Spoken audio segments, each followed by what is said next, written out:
Hello, everybody, and welcome to the Big Bass Podcast, the fishing show where size matters. My name is Ken Duke.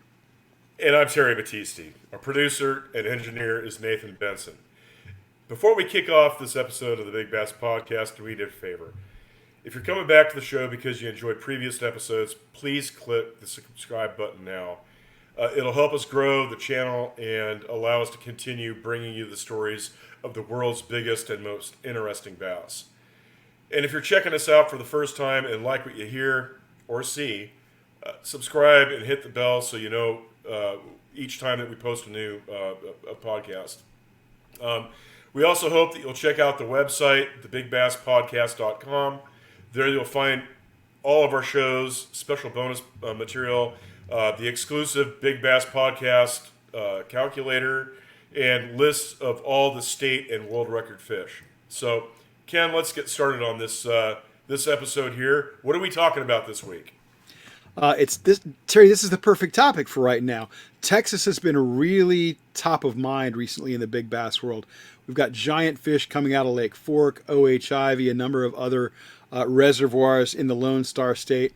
And really, that kind of stuff has been fairly normal for Texas over about the last 40 years.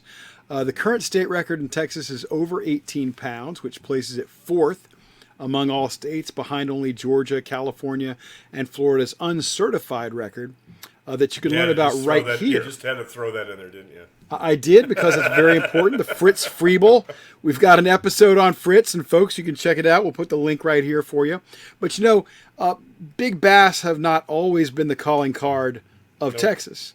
In fact, before the introduction of the Florida bass, Texas had a very lackluster track record when it came to big largemouths. Yeah. Texans may say that everything is bigger in Texas, but when it came to bass, that just wasn't true. Yeah, no.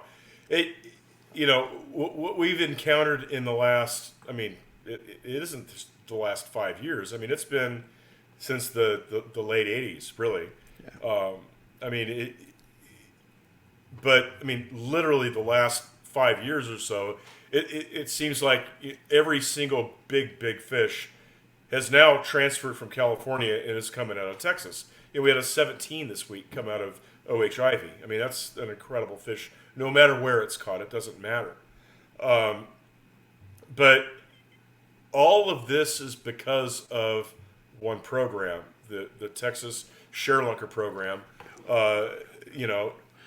No, not even close, Terry. We're going to dig into that. This has nothing to do with Share Lunker. Nothing. No. Nothing. Really, we're gonna talk about that. This is not a Share Lunker thing. We're gonna have a difference of opinion on this, but go ahead.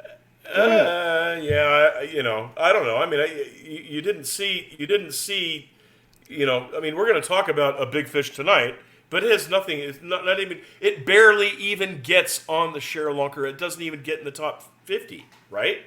Not even close. Not even close. So until they started doing the California thing and bringing in Florida fish, Texas, like you said, was lackluster. It was big time lackluster.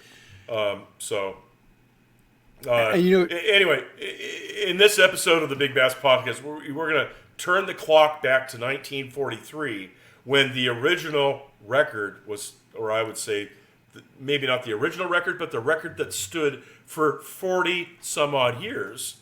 And it's what helped launch the state of Texas into the big bass spotlight. Exactly. We're going back to 1943, as Terry mentioned. We're going to follow the exploits of an angler named Harold Richard, or H.R. McGee. And H.R. McGee was born in 1901 in, of all places, San Francisco, California. Not exactly the hotbed of bass fishing. H.R. had an 8th grade education. He served in the U.S. Army during World War I. And he also lived in Colorado and later moved, of course, to Texas, where he lived in the San Antonio area for much of his life. His nickname, with the last name McGee back in the 30s and 40s, if you had the last name McGee, you were probably going to be called Fibber. And it wasn't a reference to the propensity to tell a lot of lies. It was all about a really popular radio comedy that started in 1935 and ran on radio and even very briefly on television until about 1959. And that program starred a real-life married couple named Jim and Marion McGee. And they were, the husband was the wacky, unpredictable storyteller, and the wife was the smart but tough one. We've seen that old trope so many times. And we'll play a little clip for you so you can get a feel for it. It's kind of like The Simpsons before The Simpsons. Oh, my gosh, a camp stove. That's what I need. Hey, Bud, is anything new in camp stoves? Oh, yes, indeed, sir. We have the new post-war models now. Oh. Built-in egg timer, fish scaler, bathing suit dryer, and corn popper. Solid steel, only weighs 97 pounds. 97 pounds? How could anybody carry a stove like that? Well, that's what makes this stove so unique, madam. You don't have to carry it. The legs are on clockwork hinges, and it walks along behind you from camp to camp. Now, H.R. McGee had nothing at all to do with this show, Fibber, McGee, and Molly. But like a lot of people, he was stuck with that nickname. And for most of his working life, H.R. McGee was a bus driver. But he was also, Terry, an extremely avid bass angler. And he was so well known in his community as a bass angler that fairly often local newspapers would pick up the stories of how his fishing was. Had he caught any good fish? Had he caught a lot of fish? Things like that. He was that well known. And after he caught this fish that we're going to talk about tonight, he was sometimes identified in the press as the king of Texas bass fishermen. Direct from San Francisco, California, where all the records, come from. That is a strange twist to it. It really is. But the other thing that's interesting is that, unless you're probably under 40 years old, you don't know what the term fib or fibber means. And that's not something as an angler that you want to have tacked onto you in any form or fashion. It means that you do not tell the truth. And so to be tagged with fibber and being a bass fisherman that he was, I would have tried to have alienated myself from all things fibber. So, but the catch. He catches this big fish? So tell us a little bit about this big catch. Yeah, the date was January 16th, 1943. And McGee was 41 years old at the time. He was working in San Antonio as a bus driver, and he had a wife and a 9-year-old son. The weather was apparently cold that day, and he was fishing, Terry, at a lake that I know you have fished in the past called Medina Lake, about 40 miles southwest of San Antonio. It had been impounded 30 years earlier, and it was a pretty good-sized lake, about 5,400 acres. Yeah, it's a big lake, and you got to consider the time. This is before all the dams were put in that created Lake Fork, Sam Rayburn. A lot of the lakes in Texas that appear now did not exist back then. So Medina was one of the few lakes in the state of Texas that you could actually bass fish on. The gear that he was using for this catch. It's the picture that we're going to show later shows that there's a hidden river run in it, but there's also some thought that it was caught on, or some rumor that it was caught on a creek chub plunker. For those folks that that don't know what a river run is, it was probably the premier crankbait, or bait that we would consider a crankbait, in the 30s and 40s and 50s. In fact, I think the river run came out in the 30s, didn't it, Ken? Terry, I'm going to bow to your superior knowledge on that. All I really know is I know when I see one, and I know it was definitely one of Hedden's most popular baits in that era. Yeah. It's by far. That is the bait that I caught my first, what I call a real bass on, and it was over 1.5 pounds. I caught it at El Dorado Park, which was about 1.5 miles from my house. And so the Hedden River Run means a lot to me. But, other than, knowing possibly one of, a 50-50 shot, whether it was a Hedden River Run or a creek chub plunker, we don't know anything really else about the catch at all. We don't know his rod. We don't know his reel, his line. None of that is known. Yeah, none of that made it into the story. Sometimes with these old stories like this, Terry, we're lucky to find out anything at all about the gear. And if we find out anything at all about the gear, it usually is the lure or the bait that was used. So just the fact that we have some information about a river runt. What we can tell you about the river runt, which was probably the bait he used to catch the fish, was he didn't even have a chance to wind it down and get it wobbling and moving because he spotted some bass chasing minnows in some shallow water, and he cast a bait out there, and pretty much as soon as the bait hit the water, this fish climbed all over it. Yeah. Yep. Yeah. He said it was, the water exploded. The shock broke my rod in two pieces. And from then on, it was a battle royale with the Queensberry rules thrown overboard, whatever the hell the Queensberry rules are. And I need to look that up because... I think the Queensberry rules were rules for boxing and fisticuffs. Oh, really? Back in the 19th century, maybe even earlier. So that means you could drop your trunks and do whatever? Probably not. Probably not. But So- another case of a guy, we don't know. This sounds like somebody's putting words into H.R. McGee's mouth. The Queensberry rules and Battle Royal. And then he says, after the most exciting 30 minutes of my life, I finally hauled him into the boat. 30 minutes. That's stretching it. Yeah, I mean, that goes all the way back to H.W. Ross and his 45-minute fight. Another show that we will link to right here. Yeah, exactly. Yeah, I mean, you look at these, cast, catch, and boat videos of the day, Butch Brown, Oliver Nye, anybody catching these big fish.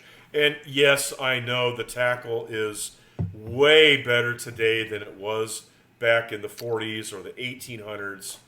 But, I mean, these guys are subduing, high teen fish in less than 2 minutes. Oftentimes less than 30 seconds. I was going to say that, Ken, but, I decided to throw in a little bit of padding there. It's crazy, But, I mean, I guess we have to consider the time. I mean, there's no doubt that Fibber McGee was not using a rod or a reel of the caliber of today. He was using a knuckle buster. He was probably using, possibly in the 40s, he might have been using braided nylon line, but most likely not. I think he's going to be using some sort of cotton type braid. Cotton or silk? Your silk braid, probably testing, let's say, in that maybe around 18-pound test at most, something in that range. But what we know indisputably was this was a legitimately big fish. Oh, yeah, and there's no doubt we've about got that. the dimensions. One of the great things about this story is we do know the dimensions of that fish. We know that fish, what it weighed, and Terry, take us through the dimensions there. Yeah, so the measurements of McGee's fish, and we have a photo with McGee's 9-year-old son, Richard, standing next to the fish. The length is 28 3/4 inches long, and the girth is 22 inches. And this will come up later with the Big Bass Podcast calculator. That gives a length-girth ratio of 1.31. The weight, which is interesting, if you've looked at our past Fritz Friebel show, the weight at the lake weighed 13 pounds, 8 ounces immediately after it was caught. And then they took it into San Antonio to have it notarized. Which is about 40 miles away. Oh, yeah, it's a hell of a drive. So I don't know what the roads in Texas were like back in the 40s, but I guarantee you they weren't interstates. It may have taken an hour and a half, 2 hours, who knows how long, to travel that 40 miles. Plus you got to get a boat on a trailer, all that crap. A trailer, probably on a car top. More realistically in that era. Yeah, I mean, highly possible. So it's interesting. When we talked about the Freeble fish, weighing 20 pounds 2 ounces at the lake on a spring scale, and then they get it into Freeble's brother's meat shop a couple of hours later, we assume, and Freeble's 22 loses 10 ounces. It's kind of interesting because this fish, from the moment that it's caught until it's actually weighed on certified scales in San Antonio, it only lost 8 ounces. So well, let's do a Rod Serling. Let's do a Rod Serling do moment here, because Freeble in 1923 catches a fish at the lake that weighs 20 pounds 2 ounces. Hours later, in San Antonio, Florida, it weighs exactly 8 ounces less. Yeah. Then in 1943, 20 years later, H.R. McGee catches a fish that weighs 13.8 at the lake. He takes it to San Antonio, Texas, where it weighs 8 ounces less. So it's a loss of 8 ounces in both cases. They're both having to drive to San Antonio. Is this Twilight Zone, or is this a coincidence? I think it's the Bermuda Triangle, the UFOs and balloons. I think You cannot tell me UFOs are not involved here, and they may be shot down by the American military soon. Yeah, exactly. So anyway, back to the fish in its measurements. We don't know how long it was out of the water. How long that drive was. Blah blah blah. And this is one of the things that we want to talk to everybody out there, about the calculator that's at thebigBassPodcast.com. This calculator was made specifically for fish over 14 and a half pounds, and its sweet spot is in that 19 to 21 pound range. When we put the numbers in for this fish, it predicts that the weight of McGee's fish was 16.12 pounds, which is, that's, way off. When you go and you look at to see what the error is, and, if you've read the article that's on the BigBassPodcast.com, you know that the number that it puts out is not just it's not the actual weight.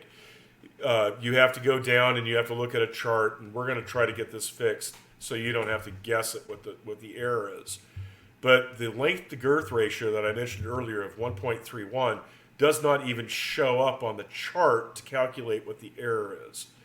And the reason for that is because when you get into these fish that are smaller than 14 and a half pounds, they're always longer than they are deep. And that ratio is a lot bigger. So, a 19 or a 20 pound fish has a length to girth ratio in the range of 1.15 or 1.17, something like that. Something with a 1.13, if you put that in there, you put measurements in there and you see something that's above 1.30, don't even think that it's going to be accurate. So I just want to throw that out there. It's not accurate for those size fish. It just means our fans out there, the folks watching the podcast, need to catch bigger fish, so you'll not have to deal with that error. Well, but I also, Ken, real quick, I just want to say this, is that, we're working with the Texas Park and Wildlife Division right now, and they're sending us some data. We're trying to collect data from other areas to where we will be able to generate some calculators that will work in the Northwest, or excuse me, in the northern tier lakes, and various other places. That'll be a hell of a lot more accurate than what is currently out there. I'm excited to talk about the lake here, Terry, because those of us who are big bass fans, big bass chasers, many of us had never heard of Medina Lake, and might never have heard of Medina Lake had it not been for H.R. McGee and his state record from 1943. But what people may not realize is that Medina Lake in the 40s and the 30s was it for Texas big fish. Yep. Over the years, over about a 12, 13 year stretch of the Field and Stream fishing contest, Medina Lake placed high in the Southern region rankings a dozen times. They posted, sometimes they finished second and third place in those things, with fish weighing up to 12 and a half, 13 pounds. And McGee's fish, of course, was recognized as the state record almost immediately. Yeah. Because nobody could recall a fish of 13 and a half pounds being caught in the state of Texas. So it was almost immediately recognized as a state record by the record-keeping authority of the day. And the entity that keeps the records in Texas has changed a lot throughout the years. For a long time, it was the Texas Outdoor Writers Association. And then the Texas Parks and Wildlife Division took it over. And so it's gone through multiple hands like it has in a lot of states. But, Terry, apparently Medina Lake wasn't good enough. Because on November 7th, 1950, after they discovered there were some rough fish like gar and carp in the lake, they took their number one trophy bass producer and did what? Wrote and owned it. They wrote and owned it. They put chemicals in it that took the oxygen out of the water and killed everything. Not just the gar and the carp that they were trying to get rid of, but the bass, the bluegill, the catfish, the crappie, everything. Killed it all. Yeah. Which I find shocking. No pun intended. Well, they don't use electricity to No. It's a chemical. They use a chemical called rotenone. Yeah, what it does, it takes the oxygen out, and these fish all float to the surface, and are dead shortly thereafter. So, what a terrible situation. Well, that killed this great fishery, or at least temporarily, because they did restock it. Yeah, but the whole reason that I went to Medina was because of these old records. And is that right? I have a buddy of mine that lives in San Antonio that I used to go visit quite often, and where did you fish? He'd fish all the local lakes, but he kept telling me about Medina. And I'd held the state record for Texas for a long time. And that's the reason that one of the times I went down there, I wanted to go fish that place. It's a neat lake. It really is a neat lake. And in the history of it, precedes itself. And, that's why I wanted to go there. So, anyway. So, January 1943, H.R. McGee catches a 13.5-pound fish. And it's recognized at 13.5, which was the weight at Lakeside. It wasn't recognized at 13 even, 8 ounces less. It reminds me again of the Freeble catch, where the state authorities recognized it as a record at 20 pounds, 2 ounces, rather than the lesser 19 pounds, 10 ounces. So they were taking the angler's word for it back in the day. And this record lasted for almost 40 years, Terry. But an interesting thing happened between H.R. McGee's catch and when it's broken in the 1980s. And that was a guy, let's just call him what he was, the Orville Ball of Texas. Yeah. Yeah, you have, Texas Inland Fisheries Director Bob Kemp, and he's unable to get any state funding for his dream, of providing monster bass to Texas anglers. And so what does he do? He does exactly what Orville Ball does. And I guarantee it that he read this in Bassmaster magazine, or maybe he read it in the fisheries journals. He could have read it back then. He could have read it almost anywhere. He could have read it in Sports Illustrated. There were a lot of places that covered. And what Terry's talking about here is Orville Ball was in charge of the San Diego area lakes in Southern California in the 1950s, and he was aware that giant fish were in Florida, but they were not in California. If you caught a 6 or 7 pound fish in California, that was a monster. Well, Orville Ball decided he wanted to do something about it, and he thought, well, maybe those Florida fish are a different fish genetically. What if we bring those fish out to California? And we have a whole episode on this. We have a whole episode. We'll link to it right here. But Ball, out of his, possibly out of his own pocket, that's not clear, but may have out of his own pocket paid to have thousands of these Florida bass shipped to California so he could stock them in those San Diego lakes. 12, 13 years later, gigantic fish start showing up. Yeah, and by 71, you've got fish that are showing up in the teens. You have... And by 73, you've got a 20-pounder. Exactly. So, excuse me. What does Bob Kemp do? He calls Florida, has them ship 2,000, Florida bass fingerlings from Rich Loam fish hatchery operated by the Department of Fish and Game out of Florida. And they're stocked in a pond raised to 3 or 4 inches before they're taken away to Stayaway Ranch. The rest is history. Yeah, and he's doing this without permission from the state. He's paying for this out of his own pocket, and he is hiding the fish in these private ponds so that nobody finds out about it. Then once he gets the go-ahead, he conveniently forgets to tell his bosses that, this is already in the works. Yeah, and, exactly. Well, beg for forgiveness, right? I mean, exactly. Easier to get forgiveness than permission. So that's exactly what Bob Kemp does. And so by the time he has permission, he transfers these fish to a state hatchery. And the progeny of these fish. But that's not the only thing that he did. He also stocked bass from Cuba. That's true. He did that a little bit. He did that a year or two later. He stocked bass from Cuba. He stocked some of the bass from San Diego, California. Exactly. So he's got genetics from Florida. Jim Brown sent him the fish out of Upper Otay. But the truth is, Terry, that one way or another, all those fish came from Florida. Every gene but they had a better in every one of those bass. They were every gene in every one of those bass was created in Florida. They don't have a good life in Florida. They don't have a good life in Florida. That's why they don't get as big.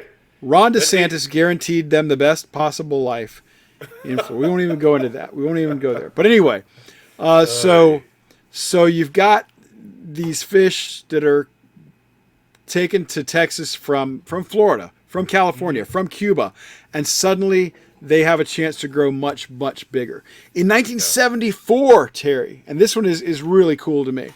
In 1974, you've got Texas Parks and Wildlife folks and a professor at the University of Illinois who are wondering why these bass in Medina Lake got so big. So they're taking tissue samples and studying the enzymes in these fish, and they're saying, these enzymes in these Medina bass that we found from way back in the day, not current Medina bass, but Medina bass from earlier, they're the same as Florida's. They're the same as Florida largemouth, which means, and this is going to be substantiated years later, because in the 90s, another fisheries researcher does DNA samples on scales obtained from H.R. McGee's 1943 state record. She pulls scale samples, and she determines that that fish had Florida strain influence. So that means that somebody, somehow, was stocking Florida bass in Medina Lake in the 1920s or early 1930s. Totally believable. I mean, we talked about this in the, one of our episodes. Heck, I can't remember which one it was off the top of my head. About the barrel biology that was going on back in the day, and who was to say that some biologist in Texas, or who knows, maybe it was in Georgia, Florida, Mississippi, I don't know, brought a bunch of fish over and put them in the tanks here in Texas. So, there's a lot of possibilities of that. So, by the late 70s, you've got fish in Texas that are approaching McGee's state record. Bigger fish than they've seen out of the state in decades. In 1980, somebody finally breaks H.R. McGee's state record. That record, McGee's record, had lasted for 37 years and 17 days until 1980, when an angler named Jimmy Kimbrell caught a 14.09 from Lake Monticello. Monticello was one of the very first places that they put those Florida bass. And at the time, in 1980, the fisheries director for Texas, a guy named Alan Forsaghi, was the one who actually confirmed it was a Florida bass, and his name will pop up when we discuss share lunker. Yeah. Yeah, and then, January 10th, 1981, John Alexander catches a 14.23. So we're going to go through a bunch of record catches here, and I mean, it's like the record, it's like California all over again. The record lasts for a few days, and then boom, it's broken again. So January 10, 1981, 14.23. February 7th, 1981, John Alexander catches a 15.8. Same guy, 2 records, 28 days apart. Exactly. I mean, he breaks his own record. I mean, of course, it was from a private lake, but who is to say that this isn't one of those private lakes that was initially, stocked with these, foreign fish? That's what I'm thinking that this pond is, or this lake is. It's one of those private lakes that was being used to brood, the spawn of everything else that was soon to come. So the record has fallen multiple times since then. And in fact, it's been broken 6 times. H.R. McGee's record, there's been a new state record 6 times since McGee. The current state record is 18.18 by Barry St. Clair. He caught it out of Lake Fork in 1992. Now, 2 of the guys on that list were fishing for crappie when they caught state record bass in Texas. So apparently you need a crappie jig or maybe a minnow to catch the state record. It's better than cheese, right? Better than cheese, which is a California staple. But H.R. McGee's record that lasted 37 years is now so far down the list of top Texas bass that you have to hunt hard to even find it. And that's unfortunate because this is a state record that lasted almost 40 years. This was the standard bearer in a state where bass fishing is near and dear to so many people's hearts, and where there are over 1 million anglers every year hit the water in Texas. So that's considerable to hold a record that long. And McGee, fished the rest of his life. He moved to the shores of Lake LBJ near Kingsland, Texas, when he retired in the 60s. He was a charter member of the Highland Lakes Bass Club. He did not live long enough to see the introduction of Florida bass via the state. And he didn't live long enough to see the share lunker program.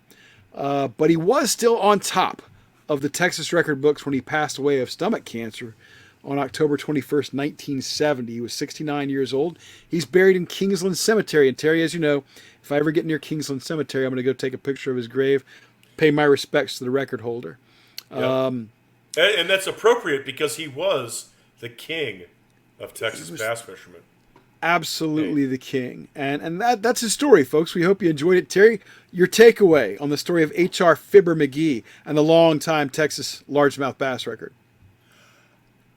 I think it's a great story. I mean, it shows you, what Texas was back in the 30s, 40s, 50s.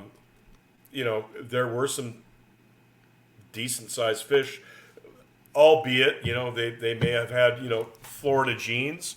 I mean, that's just another, hat off to, Florida genes, not the state of Florida, but it would. By the way, I am actually, if you notice, my background is different today. I am at the Casa de la Duke right now.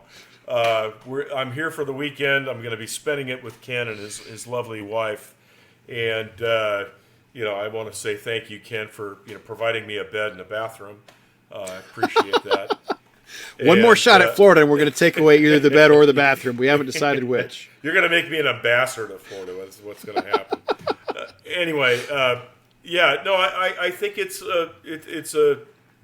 a cool story, and for the people from Texas, I mean, it's good to know your lineage, right?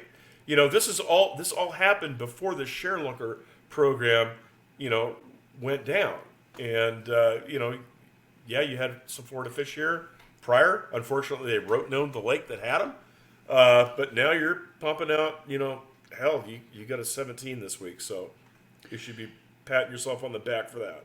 I look at this story, Terry, and I think, oh, the irony. Oh, the irony. They had Florida genetics in Texas. They killed them all, only to bring them back with a share lunker program. And that is my big takeaway here. I think it's time, Terry. What do you say? Should we do it? Yep. Let's slam the door on this episode of the Big Bass Podcast. But before we go, folks, please remember to subscribe if you would. Share, like, give us a comment or a review. We think it's a small ask, but it's a big help. And don't forget to check out our website at thebigBassPodcast.com. You'll find our Big Bass Podcast calculator and our list of record bass plus supplementary material on the episodes. The site is a work in progress, but if you like the show, we think you'll love thebigbasspodcast.com. If you want to contact us, our email addresses are ken@thebigbasspodcast.com, terry@thebigbasspodcast.com, and nathan@thebigbasspodcast.com. We are fans of yours. We appreciate your support. Without you, we can't do this. Thanks so much for the kind words. We love the comments. We love the questions. Keep them coming. We try to respond to everything out there. My name is Ken Duke, and on behalf of my partners Terry Battisti and Nathan Benson, thanks for joining us. Be sure to check back next week. We're going to have a new show about a different Big Bass with a story that you will not and cannot find anywhere else. And remember, size matters.